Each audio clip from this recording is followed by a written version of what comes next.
welcome back to your Queer Study Guide, where we teach you what being queer one step at a time, the podcast edition, as we described in the last video. But today, we will be talking about, being queer in the classroom. What is it like for queer students to, go to school? Like, what do teachers do to make their students comfortable or lack thereof, obviously? And what students want to see teachers do to make them Yes. comfortable, and just kind of a tips and tricks video for teachers. Yeah, so we are using the same survey that we used in the last video, debunking myths, for a lot of these questions and concerns that people have, or just experiences with being gay in the classroom. So, first one, the question that we asked was, in your opinion, do teachers create a safe space in their classrooms? And our first answer was, some of them do, but others do not, and others tend to stay neutral, when some students are being homo or transphobic in order to seem unbiased. Yeah, staying neutral to stay unbiased, honestly, to a queer person is kind of just a red flag. Yeah. It's a red flag telling me that you don't support us to the extent that I should feel safe around you. Like, you could be like, oh yeah, no, it's all chill. But if you don't stand up for us, then you aren't proving to us that you're a good ally. Yeah, there are so many teachers that will, have a safe space sticker on their door, or will say that they support, queer students, but then as soon as a problem, directly happens in their classroom, they often do nothing, and you have to uphold that sort of, standard of being an ally to your students, because again, it's like a lack of trust between the teacher and their students as to whether or not they can trust them with just being themselves in their classroom. Yes. Next answer. Most teachers are amazing, it's just a few who are clearly extremely old-fashioned and conservative to the point of extremity. Yeah, there's another, the next answer is the older substitute teachers are usually kind of uncomfortable to be queer around, so I feel like they kind of go together, but there are definitely, I can think of at least 2, maybe 3 substitute teachers at our school who they're not necessarily trying to be anti-LGBTQ, but they're not trying to be inclusive. Right. And like one of them always enjoys doing Battle of the Sexes. And that just makes me so uncomfortable because I'm like, I don't know how you perceive me and I don't want to know. And oftentimes it's not just blatant homophobia or transphobia, there's also a lot of sexism and misogyny I've seen. Yeah, it's honestly mostly the offhanded comments that are either meant to be jokes or just a comment that are the worst. Yeah, and it's usually when we're minding our own business and we are not, opening up the room to any conversation at all. Yeah. When they just decide that it's okay to make those comments. To make comments about how, I remember one time last year, I think I wasn't there, but you told me about this. Yeah. Is that one of the substitutes said that our French teacher would make a very good wife because she has a clean desk. Yeah, and there's just stuff like that. What? Like, most recently, my friend had one of these substitutes as, for their class, and she was asking people about prom dresses because there was a lot of, femme-presenting people in the room, and one person had a dress, and the dress was, just, simple, whatever, and the substitute made the comment of, oh, that's such a nice and old-fashioned classic dress, it's like, you're not trying to, show anything off, you're trying to, not leave, you're trying to leave room to the imagination, all this stuff. And then my friend was wearing something that, that people our age wear that was a bit more revealing, but there was nothing wrong with it. And so she just got up and left because, she didn't want to have to deal with that, and I wouldn't have to deal with that either, because that's just, really uncomfortable. Yeah, I remember the first thing I think that same substitute said to me when I met her was she was substituting in our art class, and she walks up to me, or she's talking to the class about her trip to Paris or something, and she goes, I'm not conservative, but and then proceeds to talk about I think it was the Moulin Rouge, so it wasn't super super necessarily like relevant to us being queer, but it was a very uncomfortable situation that I feel like honestly these older teachers who are more old fashioned and um conservative, my issues with them aren't even necessarily that they're homophobic or transphobic. They're Yeah. just like They just have weird. no, yeah, like social awareness. They have no filter, really. Yeah. But Um, also, I think as teachers, I know it's important to, respect your peers and to maintain a professional view for your students, but also the people that work with you. But I feel like when a teacher hears something like that, or students have been coming and like saying something that is negative about another person, I feel like there shouldn't be a fear of calling them out, because if you want to have a safe, work environment that is not only safe for you but also your students, I think it's important to call people out on stuff like that, because it might affect students, but it also could affect you at some point. Yeah. Someone can make a comment like that towards you, and that would also be very uncomfortable. and even if it's not you calling them out, telling someone who can call them out Yeah. is helpful. Like I don't know if they'll actually do it, but it's better than nothing. They try. But They- often struggle with how to address misgendering and correct pronouns. I think that kind of goes back to like our pronoun video, Yeah. and like pronouns are a difficult subject, and at least in our school with our policy, it makes it hard to navigate pronouns because like I was talking to the student government advisor who I was working with to try and fix this policy, and he was like kind of freaking out because he's like, what am I supposed to do if I know that a student uses different pronouns in my classroom, but I don't know how to address them in front of parents? Do I misgender them just in case to keep them safe, or do I gender them correctly at fear that I'm going to out them to their parents? And it was that whole thing in that, so ignoring the policy at our school, the best thing to do is just keep a good line of communication open. Right. If you have questions, if a teacher came up to me and was like, hey, I heard people using she her pronouns and I know you use they he, would you want me to correct them? Yes, please. That is a wonderful thing to ask, and it shows that you really care about our comfort and keeping our respect up when we're not in the room. Yeah. Also, if you are a teacher and you have asked in the past, like, hey, like, what pronouns do you use? Make sure you just consistently use those pronouns with them. There have been so many times where I have, been in a room with Victor and I know their pronouns and the teacher knows their pronouns, but they just decide to ignore them for some reason despite knowing them for 4 years. And it's like, and then they're like, oh, I'm so sorry, I'll like make an effort to try it again, but then they don't and just continue to misgender. Honestly, on that vein, let's talk about a little bit about what you do if you do misgender someone. The best thing, in my opinion, is to fix yourself and move on. You could say, oh, sorry, and then fix yourself, but you don't even need to say sorry. That same teacher would be like, oh my god, I am so sorry, I'm trying my hardest, like, I really want to do this correctly. Yeah, so do it. Yeah. All she was doing by saying that was making me feel bad for inconveniencing her, even though that's not what I was doing. No. I was just existing as myself. So, really just fix yourself, move on, practice, use the correct pronouns in your mind. Then that'll be easier to do it when you actually talk about them. Yeah. Okay.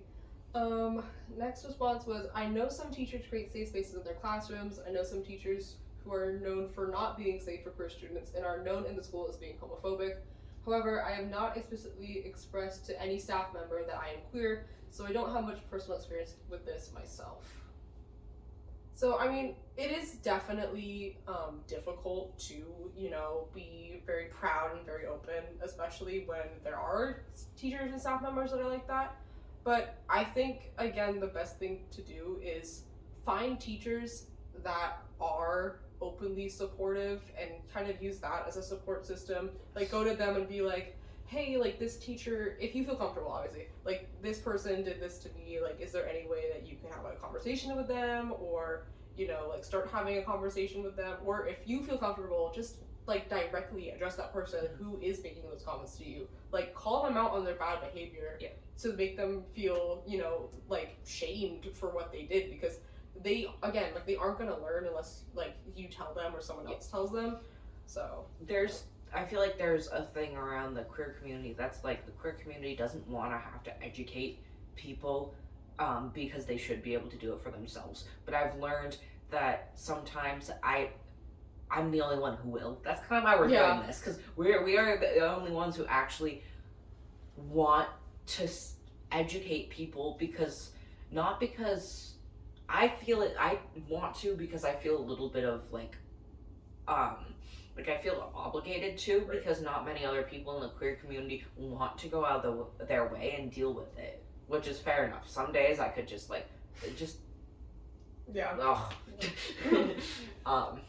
But again, it's also like people aren't going to listen unless the people that are directly being affected by it tell them something different.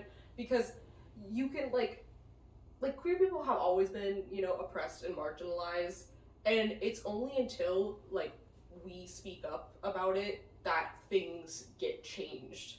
And so there'll always be people that won't listen, obviously, but this is not for them. This is for people that are willing to take the time and effort to educate themselves and to start using more inclusive like language and being more open-minded to these sorts of ideas, which is what we want from this. We're not telling you to follow any of this. We're just using this as a way to give people advice on how to make these steps into becoming more inclusive and to understand our community and our needs better. And yeah, I know that there's plenty of teachers at our school who are like, I want to help, but I just don't know how to, and I don't know where to start. So that's what we're here for. Yeah. That's starting. Okay. So, and then we asked, what have teachers and staff members done in the past that make you feel most comfortable? I feel like a lot of the answers are like having pride flags, having some sort of inclusive thing in their classroom, encourage people to share their pronouns, and stuff like that. But like, so what I would have to say is like having the pride flag thing, or having like a safe space sticker, or like having like an ally pin. Make sure you uphold what you have in your classroom or what you have displayed on you, because you can say anything. You can say anything about anyone, but it only like counts and it only like matters if you also believe in it. So like don't, like I've had so many like teachers say that they are inclusive, that they are allies, and then they'll, you know, say something that's just wrong or very ignorant, and they'll be like, oh well, I'm not, and I have a pride flag in my room. Like, no, you have to uphold what that flag means. Definitely though, having those safe space stickers and pride flags is a green flag to me, but it's an especially big red flag if you don't uphold that. Honestly, it just makes it's just kind of worse, honestly, than not having one. If you have a flag and then you don't consistently stick with it.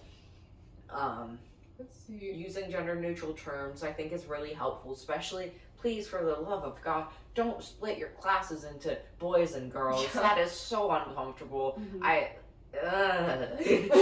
Yeah, I think that, you know, in the past there's been a lot of like I guess self-segregation, in the sense that people that present more femme might want to hang out with all people that also present femme, people that present masculine, like, you know, like vice versa. But, you know, making that like sort of the standard in your room is not very helpful to anyone, because it kind of just shows that you want people to be separated, even though they might not want to be, and that would also make people that aren't out feel very uncomfortable, because they feel like they have to assume an identity that isn't them. And it's just not inclusive for non-binary people. Like, even though I identify as mostly masculine and like mostly the male side of like the gender spectrum, but I still don't identify fully as a man. So like I in a situation where I had to choose, I would go with the boys, but like it's still very uncomfortable, and you would avoid so much discomfort simply by not doing it. There's other ways to split up your class. Yeah, also addressing your class with gender neutral terms. Like, I know ladies and gentlemen has been just a phrase people have used forever, and it works in like most instances, but trying to use more gender inclusive language by saying like everyone or like, even like folks. I mean, guys is also fine. I mean, It depends on the person. Yeah, like I have no problem with that personally, but there's definitely people that are. But just trying to use more of that gender neutral language is also important to ensuring a comfortable environment in your classroom for queer students. Other responses include allow students to privately share pronouns with teacher, encouraging expression. Big one, standing up for me and having people share pronouns so I can comfortably share. Because here's the thing, we talked about it a little in the pronouns video, but if there is a situation, like for example with this policy at our school, when the teacher's like, feel free to introduce yourself and include anything else you want us to know, and then the whole class goes around, but I'm the only one in the class who says my pronouns. I mean, granted, they are they, he, but it still kind of flashes a spotlight on me that I'm trans and I'm different because I'm the only one sharing my pronouns. I remember someone in the GSA told me a story about how a similar situation happened to him, and he was the only one sharing his pronouns, but no one in the class was listening for it because they weren't told to share it, so they were just ignoring that. Of course, it gets complicated with the people who dislike that way of doing it, but I guess it really comes down to is as cis people, you should be introducing yourself with your pronouns too. That is a great indicator that you're an ally because it takes the attention away from the trans people who do that. Yeah, even if you don't say it out loud, I've noticed that a lot of teachers have it in like their email, like under their like little closing part, and I think that's also a good way of, you know, navigating pronouns, especially with restrictive policies like our school has. Even just including it like anywhere, whether it be like on your like lanyard or just like in your room somewhere, having it in your email. I think just showing that you've acknowledged that pronouns are just something that is normal and that it's a part of your identity is important to also maintaining a comfortable culture in the school and just like in general, really. I feel like a lot of things that come into being a good ally at school also goes hand in hand with just being a good teacher and being there for your students and being willing to listen to anything that they need or stuff. Yeah, also I think just talking about the queer experience in your classroom. I know it's difficult for, you know, like cis and straight teachers to start talking about that, but if it's like a history class, talk about like Stonewall or the AIDS crisis or like queer figures in like certain events. Like if you're an English teacher, like bring in queer literature, like talk about, you know, queer stories. I mean, it's definitely hard in classes like math or science to, you know, have that kind of discussion in the same vein as a history or an English class. But I think just like acknowledging that queer people exist in all subject matters is important to also like, you know, keeping that kind of like allyship like up. Yeah. There are some thoughts from students about what teachers could do to make them feel more comfortable. Kind of in the same vein, but remembering to use pronouns, openly discuss classroom being a safe place, allow for gender neutrality, creating an open, no hate tolerance line of communication. So if a hate incident is to occur, there is a way to get the situation resolved. Yeah. I mean, yeah, these are all pretty basic things, I would say. Talked about them already. Just not freak out or make a big deal when someone mentions they're LGBTQ. Example, oh my god, that's so cool, I would never have known, you're so brave, etc. Okay, I have a gripe with the I never would have known thing. That makes me so mad when people say that, especially if it's like someone who comes out as like trans. I hear people all the time being like, oh, I know how to tell who a trans person is. I'm like, no, you don't. That's just a red flag if you say that. It's like another like stereotype thing. It's like not every queer person looks the same, and even if they have sort of a stereotypical look, like you don't know what kind of like gay they are. You don't know that. It's just, oh, we have a cat now. Hi, Maggie. some people are mentioning including more media about queer experiences. Yep. And discussing more queer figures, events. Perhaps be more forward about accepting pronouns and any preferred names. Don't put the gays on a pedestal. Okay, that's an interesting one. I mean, I think it's more like don't put us in the spotlight. That's kind of thing. yeah. I'm not really sure exactly what they mean aside from don't.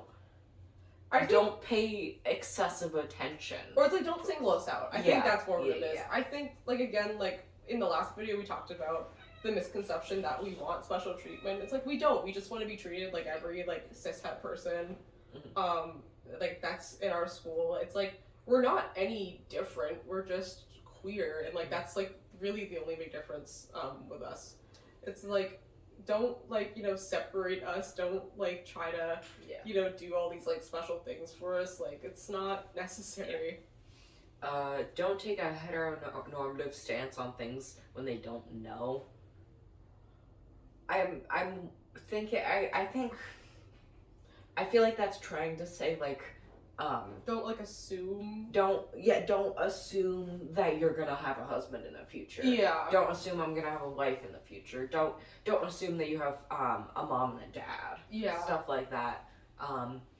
Or don't even assume like that you're gonna have a boyfriend or a girlfriend. Yeah, just don't assume anything about anyone unless like you ask. I think that's the most important thing. It's also just a little weird to assume stuff like that. Yeah, that's like, especially for like students. Yeah. I mean, I get it's high school, but it's still just really weird. Yeah. Yeah. Okay. Okay, let's get into what teachers have done that make you feel uncomfortable. Oh, interesting. Not calling kids out on slurs they say, not using correct pronouns, dividing things by perceived gender. It's pretty much everything that we just said to not do. Well, I mean, I guess like with the slur thing, I think that would make some teachers just uncomfortable because they wouldn't know like how to handle that. Especially if it's like, a homophobic slur or even like a racial slur. I think for a lot of teachers, especially in a predominantly white community, Aggie. for some teachers, it's just really difficult for them to call out students, especially when they're trying to like maintain a comfortable environment and that's being interrupted by people who are very ignorant. I think it can just make it difficult for a lot of people. I don't know. I agree that it would be hard to call someone out on slurs, and I probably would be scared to do it myself, but can't imagine it'd be much harder than just being like, hey, don't say that, that's not okay. I get called out plenty of times for swearing in class. You can call out slurs. Like if you're calling out swears and not calling out slurs, that's yeah. And then Yikes. like being overly religious, it's completely fine to have a religion and to practice that religion. Just don't force that on people, especially your students that might not be religious or share the same religious views as you. I've just heard like so many things where people have like that sort of like lens over everything and assume that everything has to go a specific way according to what they believe in, and that's not true. Like you just have a religion, just don't make other people follow it. And don't let it affect your teaching. Yeah, like you're supposed to. I get that personal opinions do, affect the way someone teaches, but I think remaining as like neutral as possible, especially when it's something like history. Yeah. I think that is important into ensuring that people have the ability to make their own decisions and have their own thoughts without needing to accommodate to someone's worldviews just because they have like different ones.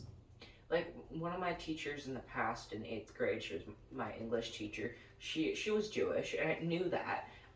But we only knew that because she like offhandedly mentioned it when we were reading a book about the Holocaust. Yeah. And she was like, I think it's really important for you guys to learn about this, partially because I'm Jewish and I don't want this to happen again, so let's read a book about it. That was anything she ever really said about it. Yeah. Aside from maybe like celebrating different holidays. I don't know. But like that's what you gotta do. It can affect your teaching in the sense of focusing on other historical events that might be overlooked because it's important. But like, I don't know. Yeah, I mean, force your beliefs, I guess. I mean, I had a history teacher that was also Jewish, and he sort of had a similar thing to your English teacher, where he was like, "Yeah, I'm Jewish, so this is very important for me to teach to you guys and to explain like all these facets that you might not have learned about it." Mm. And that didn't like affect like how he taught and what ideas he wanted us to get, but it just gave us a different perspective on like something that we had known about, but just like didn't have that like perspective on. Yeah, exactly. Couple people saying having all students say pronouns out loud on the first class. We've talked about that. Make your own informed decision. It's so complicated that I can't give you a straight answer, so figure out, as teachers, figure out what's best for your classroom, really. Yeah, I think even like introducing yourself with your pronouns is also good to just show that, hey, like I also like I'm aware of pronouns and I'm aware of the importance of sharing them. So that's also a way, like if you don't want to make your students do it, I think other students would feel more inclined to share with the teacher.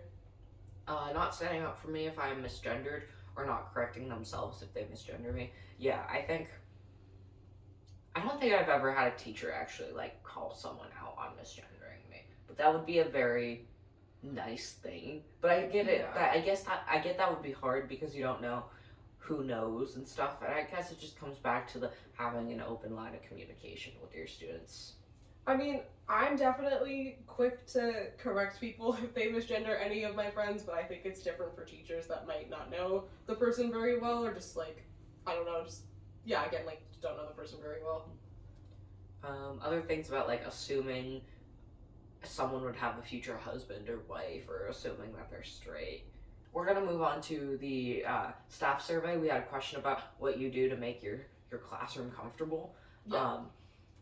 And one answer I could think of is like someone said either that or like under a question about what questions do you have for the queer community that could help you make your classroom safer. Someone was like my students are comfortable in my classroom.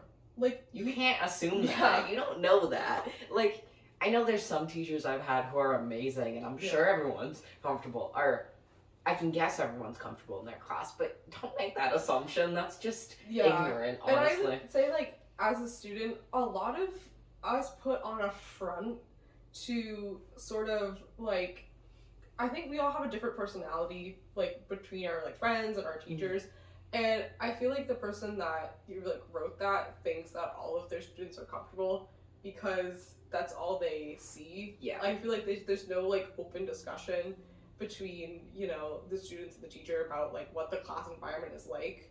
So I think that maybe just, like, asking the students, like, hey, like, how am I doing?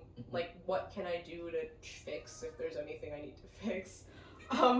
Because I think that the best way to maintain a safe environment is if you ask. And I know it can be, like, a little bit uncomfortable and students might, not give a fully genuine answer, but I feel like just asking is, like, a very, like, good way to start that conversation. And I know for a fact if a teacher asked me and it wasn't anonymous, I don't think I would tell the entire truth. But I remember we had a teacher last year who at the end of the year, she had a feedback form. Some things were about the class, but you could also very much do like ask questions about whether or not your classroom's a safe place. And then she had us write it down and then not put our names on it and like put it in a folder, and she mixed them up and then she read them. Oh yeah, I remember that. Yeah. Let's see. So about like the pride flag and like the safe space one teacher commented, I know this is just virtue signaling if there isn't an action and behavior to back it up.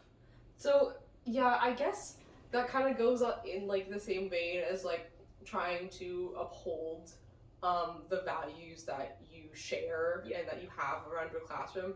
Again, I don't think it's virtue signaling if you are an ally and you show that. Yeah. So yeah, I think it's fine to have that stuff in your room if you are a cis and straight teacher, but just ensuring that you uphold that is important.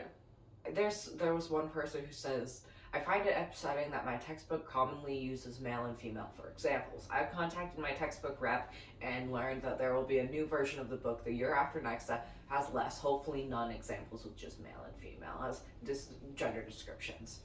Yeah, That is so sweet. that's great. I think just again trying to use as much, gender neutral terminology just like regularly will also help ensure that most students feel comfortable in your room and like feel like it's a safe space to be in. Yeah, and honestly, if a textbook had that, I would be so happy if they had if they had less like male or female. Like I know my Yeah. stats textbook, it was always males and females, and I'm like, There's more than yeah, that. but I put lot of efforts in. Yeah, okay, that is What just, are the efforts Yeah. though? You can't just say that you do a lot and not explain what it is. That is virtue signaling. Yes. Right there. That is what virtue Yes. signaling is. You can't just say that you do something and not explain what you're doing to help people. or the NA. That just shows me that you don't try. Yeah, like some of these, I'm gonna be completely honest, we were disappointed by a lot of the staff answers and just the lack of any sort of Yeah. substance that they had, and it just made me realize how much people aren't trying when they assume that they are. Yeah. It is really frustrating. One teacher or staff member says, I try to establish a rapport with all my students so they feel comfortable in the class. I think, honestly, being friendly with my teachers Yeah. makes me feel so much more comfortable in their Oh, class. yeah. Like, even if they're not necessarily the best ally, I just automatically feel more comfortable when I know more about them and they know more about me, and we're bros, you know? Yeah, because it's like, I get that it's supposed to be a professional environment, but at the same time, if you aren't nice to your students, they're not going to want to be there regardless. Yeah. Like, I know I've had teachers in the past that were not very friendly, and I did not want to be around, and that did not make the class any Yeah. better for me. Yeah. So, yeah, just be nice to your students. Including everyone. Like, what does that mean, What does- including yeah. everyone? That means nothing to me. Yes. I feel like most of these other answers we have talked about, Yeah. like preferred pronouns and pride flags and stuff. I treat everyone the same. What is the same, though? Are you mean to everyone? Does hate have no, like, filter for you? Like, I'm just kidding. As much as we as queer people, we ask to be treated the same, but when someone says that in the what efforts do you put into making a safe place, your classroom a safe place, it just makes me feel like you're not doing anything. That's like the same thing as people say, like, oh, I don't see color. That's yeah. the same thing. It's Yeah. like you've eliminated, like, the oppression and the, like, marginalization of groups so much that you've just ignored it entirely, which is not what you want. You want to, like, understand that, yes, there is transphobia and homophobia, but what can I do to help that issue? That's why the comment about about queer people wanting special treatment is like inherently it's just a bad argument, Yeah. but it's vaguely true in the sense that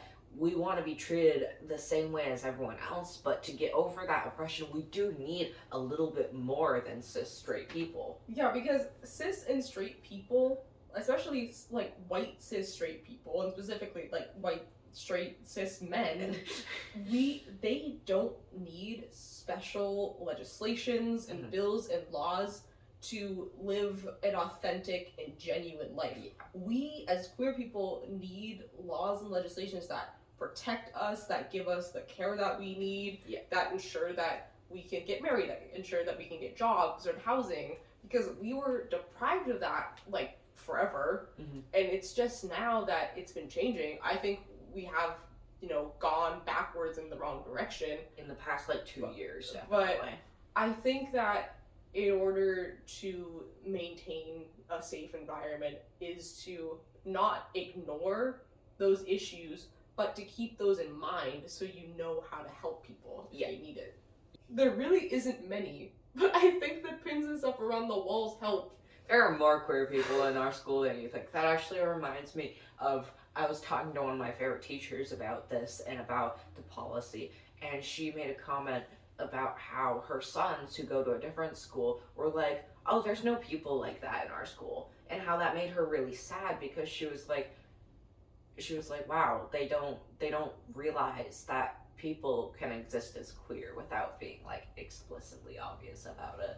Like, yeah, like I would have to say, like, if you looked at me, you would probably think like, oh, I'm straight. Like some people that have, you know, gaydar, like you talked in the last video, might say, oh yeah, like she's bi. But it's like, again, it's like the thing, like don't assume anyone's anything. Like you have to ask people, or you have to like, you know, be like let them be comfortable enough to tell you that the like what they are. That's probably pretty good for this video. Yeah. Well, we hope you enjoyed this edition of your queer study guide where we teach you how to be queer, or about being queer, one step at a time. Just a reminder that we are simply a study guide. Do your own research, make your own informed decisions, but at least we're here to help. Yeah. And if you like this video, make sure to like, subscribe, and hit that notification bell for more Your Queer Study Guide. We'll see you in the next video. Bye-bye!